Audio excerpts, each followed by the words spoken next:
তখনই তালহা আর চোখে খেয়াল করলো জাদুকর সেখানে চলে এসেছে। এই দেখে সে ব্যাঙরানীকে বলল, ভয় পাবেন না রানীমা, ওই শয়তান আপনাকে ধরে আনার পর ব্যাঙরাজ তপস্যা করে নতুন একটা জাদুদণ্ড বানিয়েছে, যা আগের চেয়ে শক্তিশালী। আর সেটা দিয়ে আমাদেরকে ব্যাঙ থেকে মানুষ বানিয়ে আপনাকে উদ্ধার করতে পাঠিয়েছে। কোথায় দেখি দেখি। হ্যাঁ রানীমা, এই দেখুন সেই জাদুদণ্ড। এই তো সেই শক্তিশালী জাদুদণ্ড।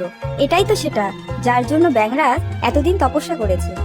তালহাদের কথা জাদুকর খুব মনোযোগ দিয়ে শুনছিল। এসব শুনে সে মনে মনে ভাবে, তাই তো, আমি তো জাদু দিয়ে রেখেছিলাম কোনো ব্যাঙ যেন সে রাজ্য থেকে বের হতে না পারে, কিন্তু লাঠি দিয়ে এরা ব্যাঙ থেকে মানুষ হয়েছে আর সেখান থেকে বাইরেও আসতে পেরেছে। তার মানে নতুন এই লাঠির ক্ষমতা সত্যি অনেক বেশি।